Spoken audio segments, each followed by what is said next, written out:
Noong araw na yon, nagkakagulo ang buong barangay. May umiiyak, may sumisigaw, may nagmamadaling magsara ng bintana at pinto. Lahat sila'y takot, pero walang makapagsabi kung kanino o sa anong dahilan. Basta't ang sabi ng mga matatanda, may masamang aninong bumabalik. Ako si Lando, 32 anyos, taga Barrio San Ramon. Lumaki akong ulila sa ama, iniwan naman ng ina pagkaraang makipisan sa lalaking may asawa. Sa mata ng marami, isa akong walang kwenta, basurero, tambay at laseng buraw. Pero sa likod ng lahat ng yon, ako'y isang taong naghahanap lang ng kapayapaan, kahit sa gulo ng mundo. Ang bahay ko'y gawa sa pinagtagpi-tagping kahoy at yero, nasa pinakadulo ng baryo, malapit sa masukal na bahagi ng gubat. Araw-araw, kasama ko si Boyet, matagal ko ng kaibigan mula pa pagkabata. Laging may dalang biro si Boyet. Kahit gutom kami, nakakahanap pa rin siya ng dahilan para tumawa. Lando, sabi niya minsan habang nakaupo kami sa ilalim ng punong mangga, pag namulubi pa tayo, baka mag-apply na lang akong multo. Wala na namang bayad sa buwis yon. Napatawa ako kahit papaano. Pero kinagabihan din yon, may kakaiba akong napansin. Habang nililinis ko ang paligid ng bahay, may nakita akong dalawang pares ng mata mula sa gubat. Hindi gumagalaw. Hindi rin kumukurap. Tila ba pinagmamasdan ako? Napahinto ako sa pagwalis. Boyet, sigaw ko, baka sakaling niloloko lang ako. Pero wala siya roon. Tahimik ang paligid, maliban sa mahinang ihip ng hangin at kaluskos ng mga tuyong dahon. Kinabukasan, kinausap ako ni Aling Ide, matandang manghuhula sa baryo. Lando, anya, may nararamdaman akong anino sayo. Mag-ingat ka. May paparating na kasamaan. Hindi ko siya sineryoso. Palagi naman siyang may ganyang paalala sa lahat. Pero mas naging kakaiba ang mga sumunod na araw. Isang gabi, may narinig akong iyak ng sanggol mula sa likod ng bahay. Hindi ko maintindihan, wala namang may bagong panganak malapit sa amin. Sinundan ko ang tunog, pero habang papalapit ako, paiba-iba ang direksyon ng iyak. Para bang niloloko lang ako ng paligid. Hanggang sa bigla itong tumigil. Wala akong nakita. Wala ring bakas ng sanggol. Pagbalik ko sa bahay, gumuho ang isang bahagi ng dingding. Nakatukod ito sa isang kahoy na may malalalim na gasgas, parang may matatalim na kuko ang sumubok dumikit o makyat. Dito na ako nagsimulang maniwala, hindi ito basta ordinaryong takot. Ilang araw pa ang lumipas at muli akong nakarinig ng kwento mula sa mga kabataan. Ayon sa kanila, may dalawang kakaibang babae raw na nakikitang gumagala tuwing hating gabi, laging magkasama, laging tahimik, pero may mga matang parang gutom at galit. Ang isa, may buhok hanggang bewang at maputla ang balat. Ang isa naman, medyo matangkad at balingkinitan, pero mabilis gumalaw. Dahil mahilig sa tsismis si Boyet, pinuntahan namin ang lugar kung saan madalas silang makita, isang abandonadong bahay sa gilid ng gubat. Habang palapit kami, tila may bumigat sa hangin. Tahimik ang paligid, wala man lang huni ng ibon. May amoy na mabaho, parang nabubulok na karne. Lando, tara na nga. Hindi na ito nakakatawa, bulong ni Boyet. Pero bago kami makaalis, may biglang tumawa mula sa loob ng bahay. Isa, dalawa, tatlong ulit. Mababang boses ng babae, pero may kasamang malalim na hingal. Napasugod kami palayo. Hindi na kami lumingon. Pagbalik sa baryo, halos ayaw kaming paniwalaan ng iba. Sabi nila, baka guni-guni lang. O baka raw lasing kami. Pero si Aling Ide lang ang naniwala. Sila na nga. Bumalik na sila, anya, habang nanginginig ang mga kamay. Ang magkapatid na sinumpa. Hindi ko alam ang buong istorya noon. Pero sa susunod na gabi, pinatawag ako ni Doña Rosario, ang pinakamayaman at pinakamakapangyarihang babae sa buong San Ramon. Siya ang nagmamay-ari ng kalahati ng baryo, at halos lahat ng tao ay naglilingkod sa kanya. Pagdating ko sa kanyang mansyon, sinalubong ako ng kasambahay na may takot sa mga mata. Sumama ka na lang, huwag ka ng maraming tanong, sabi niya. Sa loob, sa gitna ng malawak at marangyang sala, naroon si Doña Rosario. Matanda na siya, pero matikas pa rin. Matining ang boses, diretsyo tumingin. Alam kong may nakita ka, Lando, wika niya. Sabihin mo sa akin lahat. Hindi ko alam kung bakit ako kinakabahan, pero inilahad ko ang mga nakita ko, ang mga mata sa gubat, ang iyak ng sanggol, ang tawa sa abandonadong bahay. Tahimik lang siya. Hanggang sa bigla siyang tumayo, kinuha ang lumang larawan mula sa mesa at inilapit sa akin. Nakilala mo ba sila? Doon ko nakita ang dalawang babae sa litrato. Bata pa sila noon, pero hindi ko makakalimutan ang mga matang iyon. Sila nga po. Sila ang nakita ko. Tumango si Doña Rosario. Sila ang magkapatid na aswang na ako mismo ang nagpabilanggo 20 taon na ang nakararaan. Nanlamig ang katawan ko. Pero Lando, dagdag niya, ang tanong paano sila nakalaya. Naputol ang kuryente. Biglang nagdilim ang buong mansyon. At sa labas ng bintana, sa likod ng makapal na kortina, may aninong dumaan. Mabilis. Pero malinaw. 2 pares ng mata muli na namang nakatingin sa akin. Mula ng gabing yon sa mansyon ni Doña Rosario, hindi na ako mapalagay. Sa bawat sulok ng baryo, ramdam ko ang bigat ng mga matang hindi ko makita. At kahit anong paliwanag ko sa mga tao, tila unti-unti silang umiiwas sa akin. Lando, baka naparami lang inom mo no ng gabing yon, sabi ni Kapitana Ising, habang hindi man lang ako tinitingnan sa mata. Wala namang aswang. Panahon na para magtrabaho ka na ulit. Pero hindi ito guni-guni. Hindi ito lasing na panaginip. Lalong hindi ito kwentong baryo. May bumalik at pakiramdam ko, may kinalaman ako sa lahat ng ito. Noong kinagabihan, naupo ako sa may ilog, tahimik, nag-iisip. Doon ako laging pumupunta tuwing gusto kong tumakas sa ingay ng mundo. Malamig ang hangin at ang tubig ay tila sumasalamin sa kaguluhan sa loob ko. Maya-maya'y may lumitaw mula sa ilalim ng tubig. Akala ko'y hayop, baka buwaya o malaking isda. Pero nang lumitaw ang ulo at ang katawan, napaatras ako. Isang nilalang na may balat na parang kaliskis, matay berdeng kumikislap, at buhok na parang lumalangoy kahit walang hangin. Huwag kang matakot, Lando, wika nito. Malamig ang boses, pero hindi nakakatakot. Ako si Eladio, tagapangalaga ng ilog na ito at tagapagbantay ng mutya ng San Ramon. Hindi ako makapagsalita. Ang harapan ko ngayon ay isang syokoy, isang nilalang na dati kwento lamang ng matatanda. Pero ngayon, andito siya at alam ang pangalan ko. Matagal ka naming pinagmamasdan. Anak ka ng isang tao at ng isang nilalang na matagal na naming binantayan. Anak ng ano, usis ako, nanginginig. Ang iyong ama hindi siya basta tao. Isa siyang bantay ng liwanag, isang itinatagong lahi ng mga albularyong may kapangyarihang panlaban sa dilim. Pero pinili niyang iwanan ang tungkulin ng mahalin niya ang isang babae mula sa linya ng kadiliman. Napalunok ako. Parang unti-unting gumuho ang mundong akala ko'y alam ko. Ang ina mo, dagdag ni Eladio, ay mula sa angkan ng mga tinatawag na tagapagmana ng uhaw mga nilalang na konektado sa lahing aswang. Ano bang sinasabi mo? Hindi aswang ang nanay ko. Hindi na. Pero dala niya ang dugo.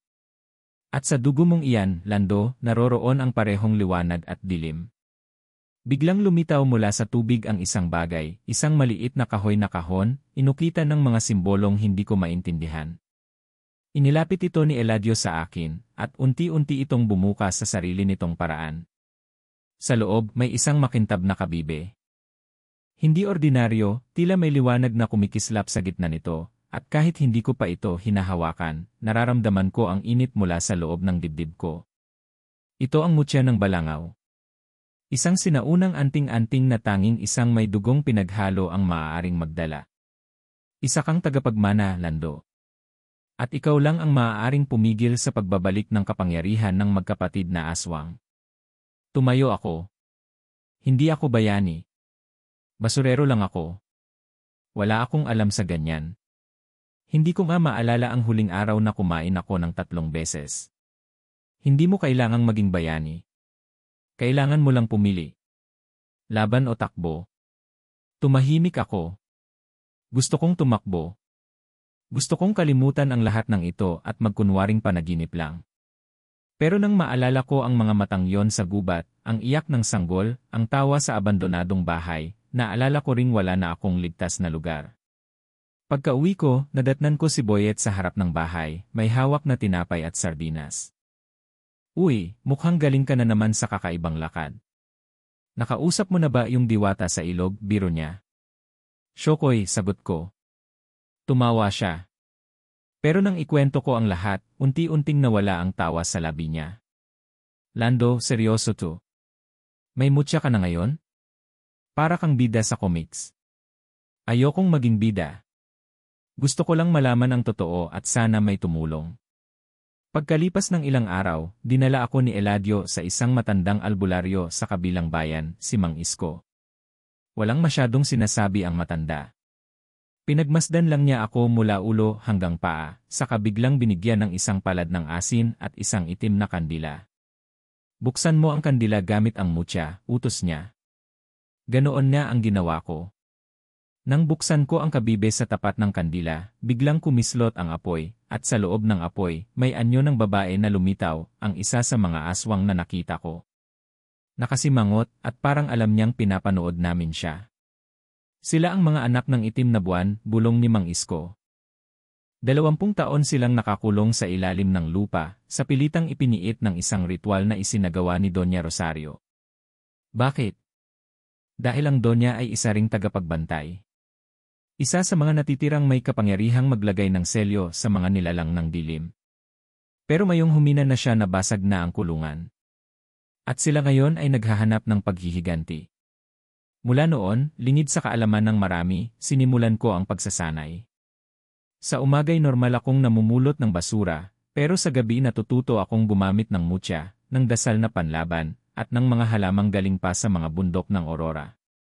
Pero hindi naging madali. Ang mutya ay may sariling buhay. Kapag natatakot ako, umiinit ito sa dibdib ko. Kapag nagagalit ako, parang tinutulak akong bumigay sa kapangyarihan.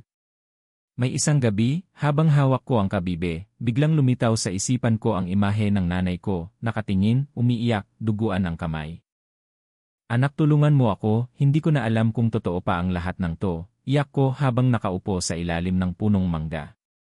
Si Boyet, tahimik lang na nakaupo sa tabi ko.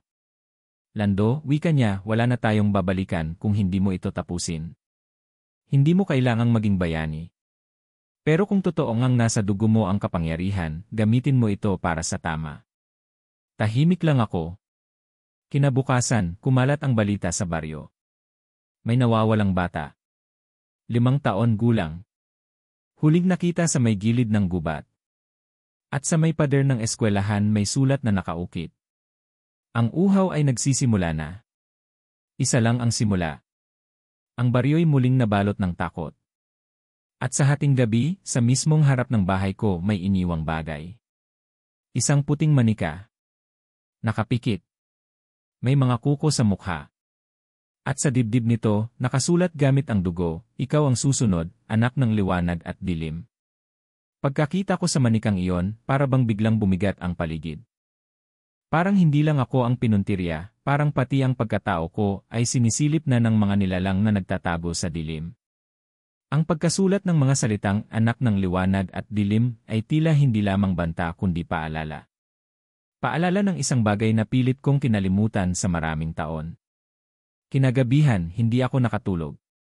Kahit si Boyet, na dati palaging may kwento at birong dala, ngayon ay tahimik na lang na nakaupo sa may pintuan, may hawak na itak na parang hindi niya rin alam kung sino o ano ang dapat niyang bantayan. Lando, mahinang bulong niya, sigurado ka bang hindi lang ito sumpa? Baka naman minumulto lang tayo ng mga kasalanan natin. Hindi ko agad nasagot. Kasi kung totoo ang lahat ng sinabi ni na Eladio at Mang Isko, na ako'y anak ng dalawang mundo, ibig sabihin, hindi lang ang mga aswang ang kalaban ko. Kalaban ko rin ang sarili kong dugo.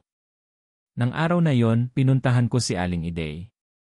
Siya lang ang isa sa mga unang naniwala sa akin. Hinanap ko siya sa kubo niya sa may paanan ng burol, pero wala siya roon.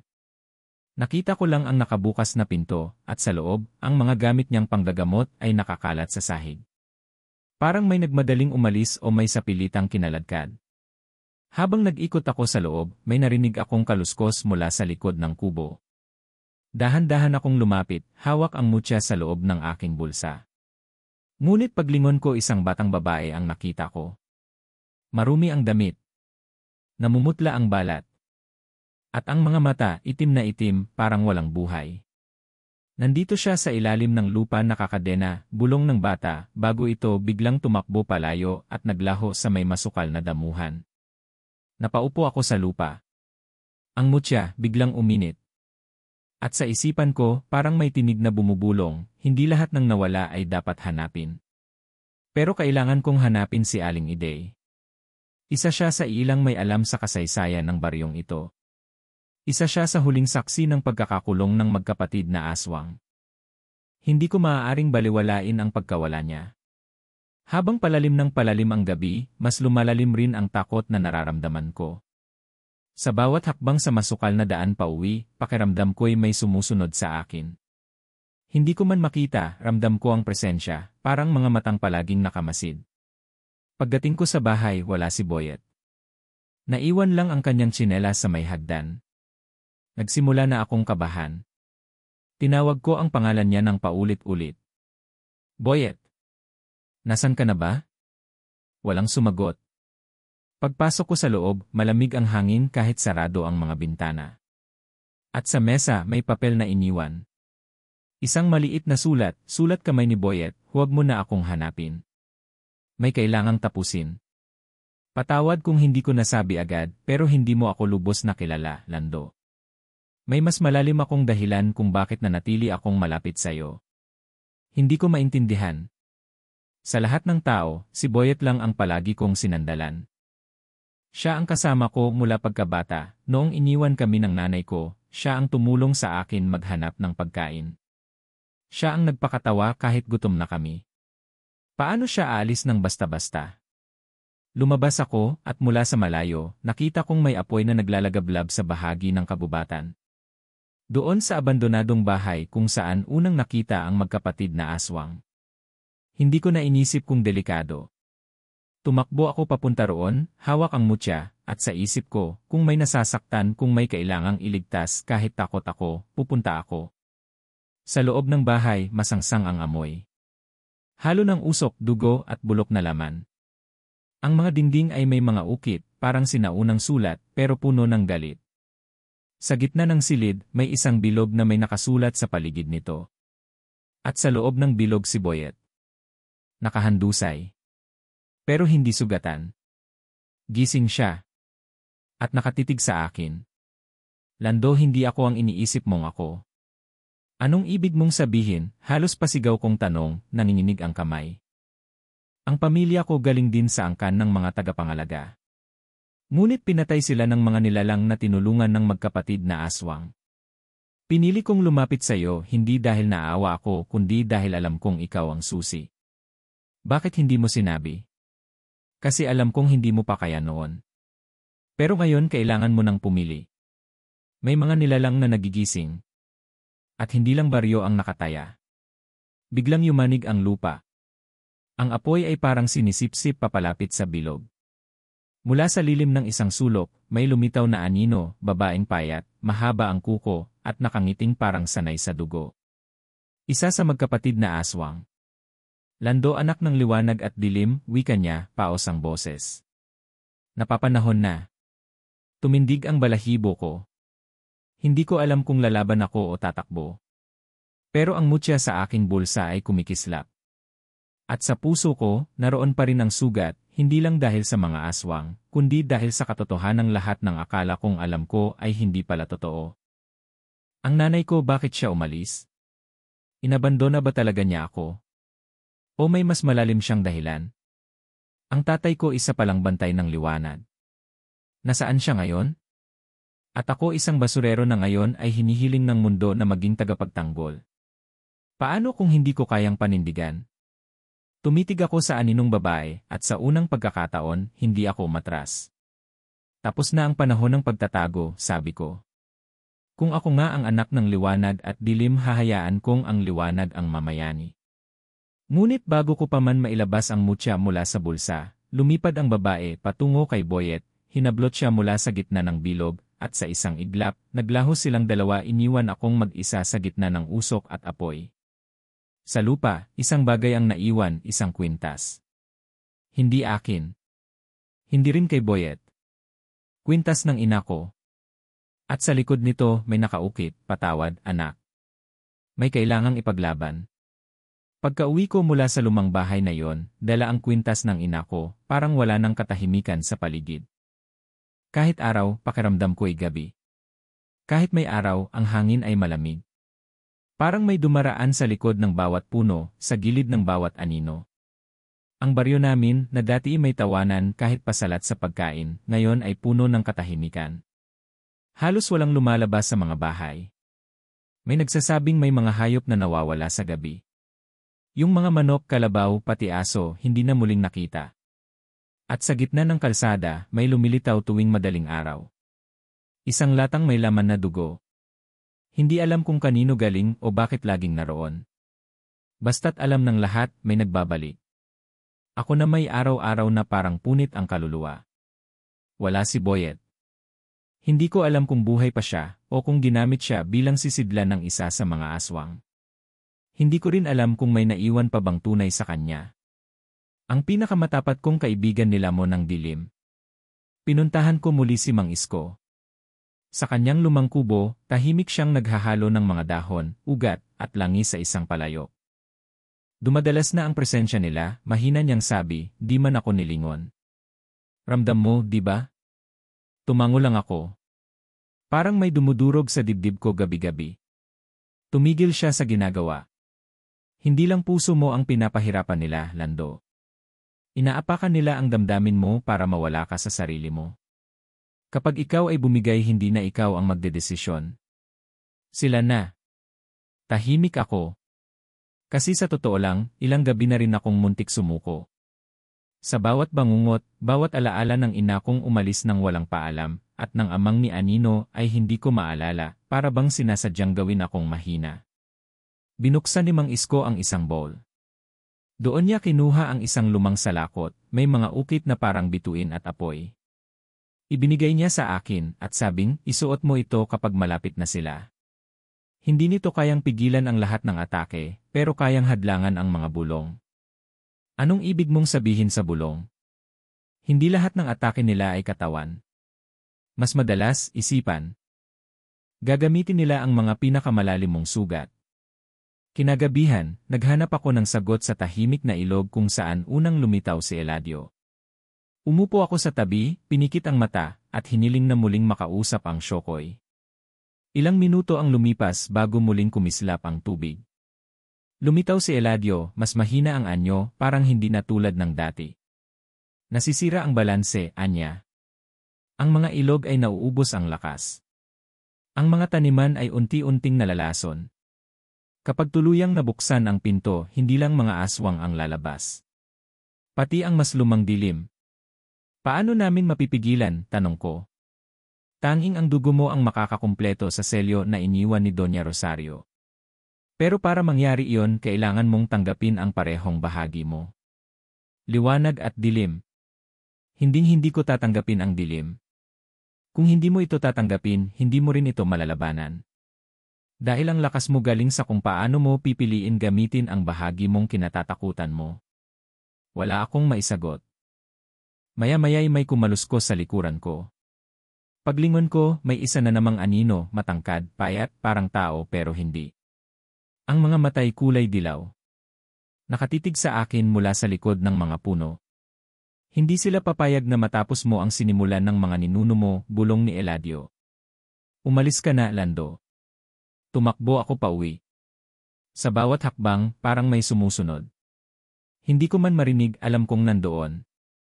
At pagdating ko sa bahay, may isang bagong sulat sa pintuan. Ang iyong ina ay nagbayad ng mataas na halaga para ka mailigtas. Huwag mong sayangin. Wala na akong luha. Pagod na ang puso ko. Pero sa ilalim ng lahat ng takot, naroon ang isang mumunting alab, galit. Galit sa mga nilalang na patuloy na sumisira ng buhay. Galit sa kawalang katarungan. At galit sa sarili kong kahinaan. Kaya't simula kinabukasan, sinimulan kong buuin ang sarili ko. Pinuntahan ko ang mga ilang tao sa baryo na may alam sa sinaunang dasal, mga matatandang hindi pinansin noon, tinawag na baliw, pero ngayon ay marunong sa mga panalangin proteksyon. Si Aling Tarsing, dating hilot, itinuro sa akin ang dasal ng pananggalang sa gabing madilim. Si Lolo Munding, dating maangahoy, binigyan ako ng balisong na inukita ng 3 araw at 4 na bituin, panlaban daw sa mga nilalang na walang anino. At gabi-gabi, sa ilalim ng buwan, tinuturuan ako ni Mang Isko kung paano pakinggan ang sarili kong isip sa gitna ng pananakot ng mga bulong. Pero kahit pa may kaalaman na ako, hindi pa rin ako buo. Kasi sa bawat sandali ng katahimikan, bumabalik sa isip ko ang mukha ni Boyet. Ang tawa niya. Ang kabaitan niya. At ang tanong, totoo ba ang lahat ng sinabi niya? O bahagi lang iyon ng panlilinlang ng mga nilalang na kinuha siya? Isang gabi, habang ako'y nagsusunog ng dahon sa bakuran, may dumating na matandang babae. Hindi ko siya kilala. Nakaitim, payat, puting-puti ang buhok at may hawak na tungkod. Hindi siya nagsalita agad. Tumitig lang sa akin, parang kilala na ako bago ko pa siya makita. Ako ang kaibigan ng iyong ina, Anya. Hindi siya tumakas. Sinakripisyo niya ang lahat para manatiling sarado ang pinto ng dilim. Biglang naluha ang mga mata ko. Nasaan na siya? Hindi ko alam, sagot ng matanda. Pero naiwan niya sa akin ito. Inabot niya ang isang maliit na bag sa loob ay may lumang panyo, may sulat kamay na letra. Boses ng ina ko sa tinta, kung darating ang oras na kailangang pumili, anak, piliin mo ang buhay. Huwag mong hayaan na lamunin ka ng galit. Dahil ang tunay na lakas hindi galing sa kapangyarihan. Galing ito sa puso. Niyakap ko ang bag tahimik. Mabigat ang dibdib. Pero sa loob-loob ko may bagong sigla. Hindi pa tapos ang lahat. Kinabukasan, ang langit ay kulay abo. May amoy ng paso sa hangin. At mula sa kabundukan, may usok na unti-unting gumagapang pababa. Ang huling yugto ay nalalapit. Ramdam ng lahat. Tahimik ang baryo. Wala nang batang naglalaro. Sarado na ang mga tindahan. At sa mga mata ng matatanda, may takot na hindi nila kayang itago. Ako'y nakatayo sa gitna ng kalsada, hawak ang mutya, suot ang salakot, may panalangin sa isipan. Ang dilim ay dumarating. At handa na akong salubungin ito. Mula nang dumating ang matandang babae at iniwan sa akin ang sulat ng ina ko, parang mas lalong sumikip ang mundo. Lahat ng nakikita ko, lahat ng naririnig ko may bigat. Kahit huni ng mga ibon, tila may panaghoy. Kahit ihip ng hangin, parang may panawagan. Isang gabi bago ang pinaghahandaang pagsalakay ng kadiliman, may bumisita sa bahay. Hindi kumatok. Hindi nag-ingay. Pero alam kong may tao. Paglabas ko sa bakuran, nakita ko si Eladio, ang syokoy, nakaluhod sa may balon. Pagod na pagod ang itsura niya, at parabang nabawasan ang tubig sa katawan niya. Lando, may kailangan kang malaman, bulong niya. May isang bagay na hindi sinabi sa'yo. At hindi ko alam kung paano mo ito tatanggapin. Umupo ako sa tabi niya, hawak-hawak ang mutya sa bulsa. Sabihin mo na, Eladio. Handa na ako sa kahit ano. Ang ina mo hindi lang basta tumakas mula sa digmaan. Isa siya sa mga nagtatag ng selyo para ikulong ang magkapatid na aswang. Ngunit may kapalit ang ganong kapangyarihan. Isang kasunduan. Isang buhay para sa bawat taon ng kapayapaan. Anong ibig mong sabihin? Tanong ko, nanginginig ang boses. Ang bawat taon na lumilipas na hindi bumabalik ang mga aswang ay dahil may isa sa dugo ng liwanag at dilim ang kusang inialay. Napatayo ako. Hindi pwedeng totoo yan. Ibig mong sabihin, kaya iniwan ako ng nanay ko ay dahil siya ang alay ng panahong iyon, sabat ni Eladio. Ngunit may nangyaring mas malalim. Isang nilalang ang gumambala sa selyo. At sa halip na mawakasan ang kasunduan, naputol ito at sa iyo na ilipat ang sumpa. Natahimik ako. Parang binunot ang lahat ng lakas sa katawan ko. Kaya pala ako palaging may panaginip na hindi ko maintindihan. Kaya pala palaging may nararamdamang bigat kahit bata pa lang ako. Huwag mong hayaang kainin ka ng katotohanan, dagdag pa niya. Sa bawat alay may kapangyarihang naiiwan. At nasa iyo na ngayon ang huling piraso ng liwanag. Wala na akong masabi. Umuwi ako ng tahimik. Tahimik din ang paligid. Maging ang gabi parang nag-aabang. Kinabukasan, dumating si Mang Isko na pawis na pawis. May nangyaring masama, sabi niya. Si Aling Tarsing nawawala. At sa kubo niya, may mga palatandaan na may sumalakay. Sama-sama kaming pumunta roon. Sa pader ng bahay ni Aling Tarsing, may dugo. At may isang sulat na nakasulat sa luma at pangit na sulat kamay, ang sinumang tumutulong sa anak ng liwanag ay mamamatay sa dilim. Pinakiramdaman ko ang paligid. Sa lupa, may bakas ng mga paa, malalalim, parang hindi tao ang may gawa. May amoy na hindi ko maipaliwanag, amoy ng pagkabulok at putik. Hindi na sila nagtatago, sabi ni Mang Isko. At kung hindi pa tayo kikilos, hindi lang tayo ang mawawala. Umakyat kami sa burol, sa lugar kung saan dati ay may lumang simbahan. Doon daw unang isinagawa ang ritual ng pagkulong sa magkapatid na aswang. Pero ngayon, wala nang simbahan. Halos natabunan na ito ng mga ugat at damo. Doon namin nakita ang isang kakaibang ukit sa lupa. Isang bilog na may mga simbolong hindi ko maintindihan. At sa gitna nito, may isang bagay, isang piraso ng tela, may dugo, at pamilyar ang amoy. Kwintas ni Boyet. Pinulot ko ito. Basang-basa ng dugo, ngunit buo pa rin ang pendant. Nasa loob pa rin ang maliit na bato na minsan niyang ipinakita sa akin noon. Regalo daw ng ina ko, sabi niya dati. Pero nang hawakan ko ito, may kakaiba akong naramdaman. Parang may sigaw sa loob. Isang bulong na paulit-ulit, hindi siya ang akala mo. Pagbalik namin sa bahay, pinagmasdan ko muli ang pendant. Nang suriin ko ito ng mas mabuti, may maliit na ukit sa gilid. Hindi ko agad napansin, pero nang sinindihan ko ng kandila, lumitaw ang isang lumang simbolo, pareho sa mga ukit sa katawan ng mga aswang. At doon ko naramdaman ang bumigat na hinala sa dibdib ko. Boyet. Lahat ng pag-aalaga. Lahat ng tawa. Lahat ng gabing binantayan niya ako. Lahat ng iyon totoo ba? O parte ng mas malalim na plano? Kinagabihan, hindi ako nakatulog. Pabalik-balik ako sa kwarto, bitbit ang pendant ni Boyet. Sa tuwing isinasara ko ang mata ko, naririnig ko ang boses niya, pero hindi na ang dating boses ng kaibigan. Isa na itong mas malamig, mas mabigat. Pinili ko ito, Lando, narinig kong bulong sa isipan ko. Pinili ko ito dahil walang ibang paraan. Lumabas ako ng bahay. Dinala ako ng mga paa ko sa sapa kung saan kami dati naglalaro ni Boyet.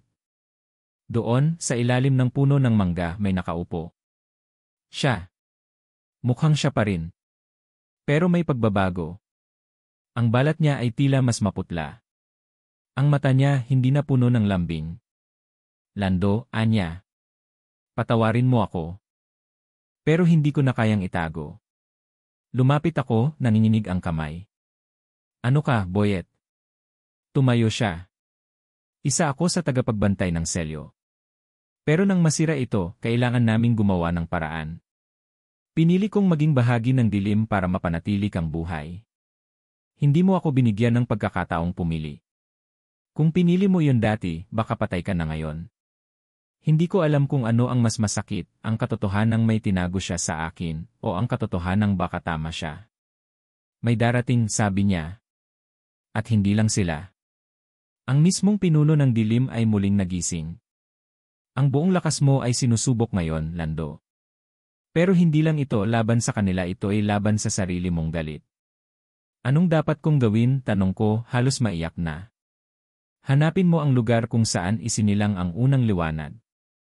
Doon mo lang matatagpuan ang huling bahagi ng kapangyarihan mo. Paano ko malalaman kung totoo yan? Hinubad niya ang kanyang damit sa dibdib, doon, may sugat. Hugis araw. Pareho sa mutya na binigay ng ina ko.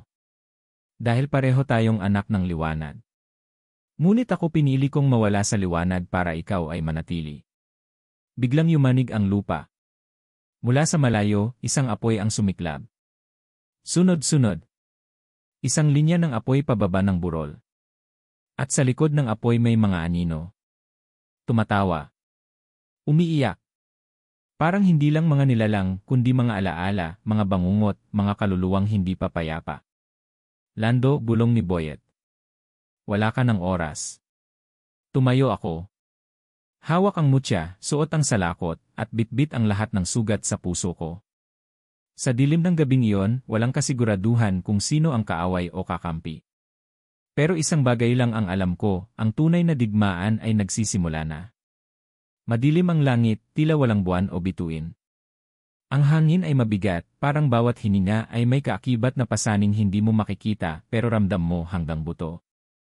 Nasa paanan ako ng burol, hawak ang mutya, at ramdam ko na, ito na ang wakas ng lahat ng nagsimula bago pa man ako isinilang. Sa ibabaw ng burol ay isang lumang altar na natabunan na ng panahon at ugat, pero naroon pa rin ang mga lumang ukit, araw, buwan, at mga mata na parang laging nakabantay. Sa paligid ko, ang mga anino ay gumagalaw sa sarili nilang paraan. Parang buhay ang dilim. Dahan-dahan akong umakyat. Sa bawat hakbang, bumabalik ang lahat ng sakit. Ang pag-iwan ng ina ko. Ang pagkawala ni Boyet. Ang mga sugat na iniwan ng kasinungalingan. At ang bigat ng katotohanang ang buhay ko pala ay hindi talaga akin, kundi bahagi lang ng mas malaking kwento na hindi ko pinili. Pagdating ko sa tuktok, naroon na sila. Ang magkapatid na aswang. Ang babae, matangkad, may puting mata at mahahabang kuko na parang bakal. Nakalutang ang katawan niya sa ere, at may maitim na usok na bumabalot sa kanyang baywang. Ang lalaki, mas mababa, payat, pero ang balat ay parang uling, at ang bawat kilos niya ay may bigat, parang ang lupa mismo ay takot sa kanya. Aba, narito na ang anak ng Selyo, sabi ng babae, ang boses niya ay parang sabayang iyak at tawa. Hindi ako sumagot. Tumingin lang ako sa kanila. Sa gitna ng takot ko, may kakaibang katahimikan. Para bang sa wakas, nahanap ko na ang lugar kung saan ako dapat lumaban. Anong gusto niyong mangyari? Tanong ko, pilit na pinatibay ang boses. Tumawa ang lalaki. Simple lang. Ibaba mo ang mutya. Sirain mo ang selyo. At hayaang bumalik sa mundo ang tunay na kalikasan ng gabi. Walang gabi kung walang liwanag, sagot ko. Naririnig mo ba ang sarili mo, ani ng babae? Sinabi mo yan, anak ng babaeng isinuko ang sarili para sa kapayapaang hindi mo naman pinili. Hindi ko siya isinumpa, bulong ko. At hindi ko rin hahayaang masayang ang sakripisyo niya. Sa gilid ko, biglang lumitaw si Boyet. Hawak niya ang lumang balisong ni Lolo Munding at ang kwintas na isinoli ko sa kanya. Hindi mo kailangan gawin to mag-isa, anya. Pero bago pa man ako makasagot, isang anino ang tumama kay Boyet. Tumilapon siya pababa ng burol. Tumakbo ako pero huli na. Nawalan siya ng malay at hindi ko alam kung humihinga pa siya. Ganun ang nagmamahal, ani ng aswang na lalaki. Sila ang unang nauubos. Nilamon ako ng galit. Pero naalala ko ang sinabi ni Eladio, huwag mong hayaan na ang galit ang magdesisyon para sayo. Huminga ako ng malalim. Pinikit ko ang mata at hinawakan ang mutya. Biglang lumiwanag ito. Isang liwanag na hindi nakakasilaw, kundi nakakagaan ng dibdib. Ang paligid na kanina'y puno ng dilim, unti-unting umangat ang mga anino, at parang natakot sa liwanag na lumalabas mula sa dibdib ko. Hindi ako anak ng dilim, sabi ko. Ako ang huling selyo. Hindi mo kayang pigilan ang nakatakda, sigaw ng babae. Sabay nilang sinalakay ang altar, naglalabas ng mga pulang apoy at itim na hangin. Pero bago pa sila makalapit, isang ilaw mula sa mutya ang sumabog. Isang bilog ng liwanag ang bumalot sa paligid ng altar. Sila'y tumilapon pabalik, nagsisigaw sa sakit, pero hindi nawawala. Masakit, di ba? Sabi ko habang lumalapit. Ganito rin ang sakit ng mga nawalan. Ng mga iniwan. Ng mga sinakripisyo. Pero kahit ganon may kakayahan tayong pumili. Isinaksak ko ang mutya sa gitna ng altar. Biglang lumitaw ang mga ukit, lumiwanag, at may sigaw na sumambulat mula sa ilalim ng lupa. Isang sigaw ng libu-libong kaluluwang kinulong ng dilim. Ang lupa ay yumanig. Ang langit ay nagdilim. At ang magkapatid na aswang ay lumipad pataas, nag-aalab sa galit at takot. Pero may isang hindi inaasahan. Bumalik sa ulirat si Boyet. Tumayo siya, kahit duguan, at sumigaw, Lando. Huwag mong tapusin ang ritual. Hindi lang sila ang ikukulong mo. Anong ibig mong sabihin? Sigaw ko pabalik. Kapag isinara mo ang huling selyo gamit ang mutya, pati ang lahat ng may bahagi ng dilim, kahit hindi nila pinili, ay mawawala. Kasama ako. Nanlamig ako. Hindi ka kasama sa kanila, sigaw ko. Ikaw ang kaibigan ko. Pero ako ang bantay ng pinto, Lando. Isa akong bahagi ng anino. At kapag isinara mo ito, tapos na rin ako. Tumigil ang lahat. Parang huminto ang mundo. Hawak ko na ang mutya at nasa gitna na ako ng altar. Kung hindi mo itutuloy, babalik ang buong lahi nila sa mundo, bulong ni Mang Isko na biglang lumitaw sa tabi ko.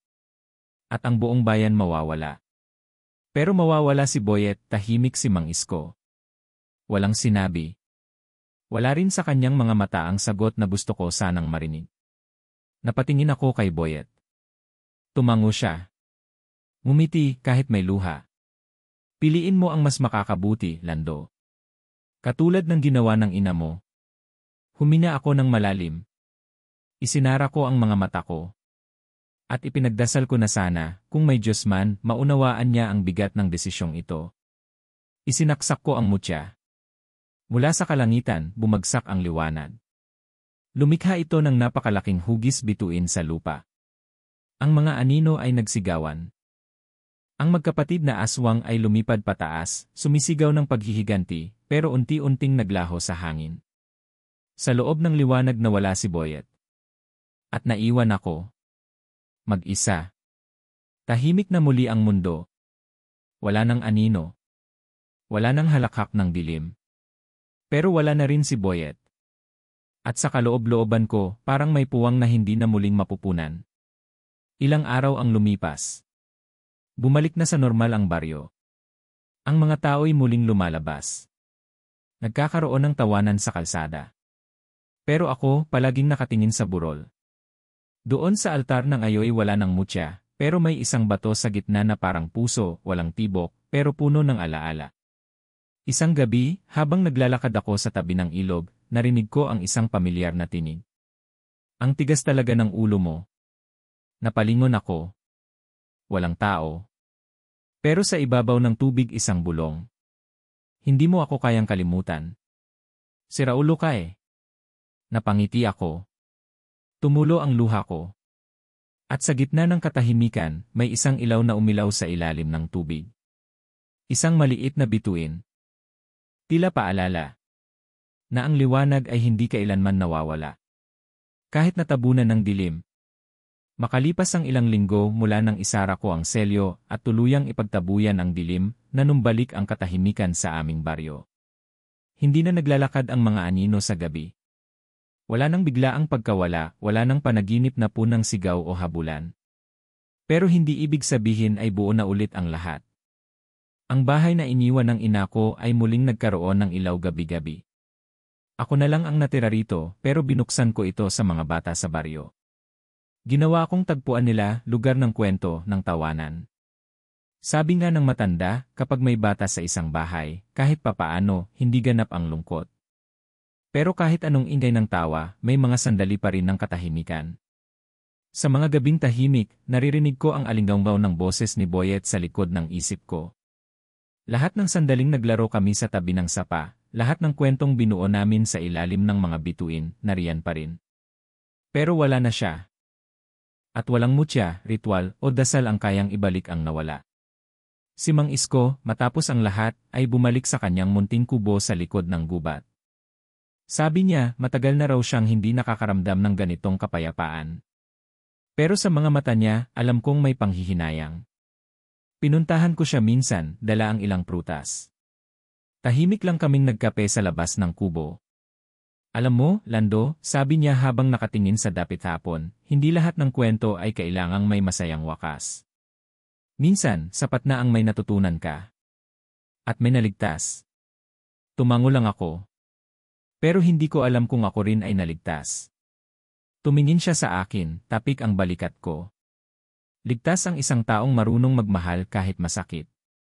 At ikaw, hindi ka lang lumaban, nagmahal ka. Hindi ko na siya nasagot. Pero sa loob-loob ko, nagsimulang bumuka ang isang sugat na matagal kong iniwasang silipin. Minahal ko si Boyet, hindi lang bilang kaibigan. Siya ang kasama ko sa lahat ng takot ko, pati sa mga sandaling wala na akong ibang inaasahan. At kahit totoo ang lahat ng tinago niya, kahit masakit, pinili pa rin niyang manatili hanggang sa huli. Isang araw, habang nag-aayos ako ng lumang gamit sa bahay, natagpuan ko ang lumang kahon na iniwan ng ina ko. Doon ko unang nakita ang sulat na nagsimula ng lahat. Pero may isa pa palang liham sa ilalim nito, luma na, ngunit hindi pa bukas. Para sa'yo, Lando. Kung binabasa mo na ito, ibig sabihin, pinili mong yakapin ang liwanag. Hindi ko alam kung anong klase ng anak ang pinalaki ko, pero alam ko, may lakas ka na hindi ko kailanman nagawa. Pinili kong lumayo hindi dahil hindi kita mahal, kundi dahil alam kong may kapangyarihan ka na kailangang lumaya. Huwag mong bitbitin ang bigat ng mga desisyong ginawa ng matatanda. Hindi mo kasalanan ang kasaysayan. Ngunit nasa kamay mo ang hinaharap. Sana, kahit isang araw, mapatawad mo ako. Naglakad ako papuntang burol kinagabihan. Doon, sa ibabaw ng altar na ngayoy natabunan na ng damo, inilagay ko ang sulat ng ina ko, at isang maliit na kahoy na krus para kay Boyet. Wala man siyang katawan na pwedeng ilibing, meron siyang lugar sa puso ko. At sa lugar na ito, hindi siya mawawala.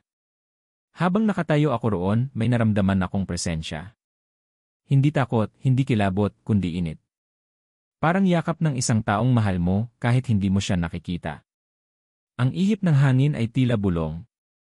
Salamat. At sa huling pagkakataon, nakita ko sa langit ang isang bituin na nagliliwanag ng mas maliwanag kaysa sa iba. Walang paliwanag. Walang lohika. Pero alam kong siya yon. Bumalik ako sa baryo ng may bahagyang katahimikan sa puso. Ang mga bata ay nagsimula na namang magsalita ng mga kwento, kwentong tungkol sa aswang, engkanto, mutya, at mga bayani. Hindi ko sila sinaway. Sa halip nakinig ako, mumiti. Dahil alam kong may halaga ang mga alamat.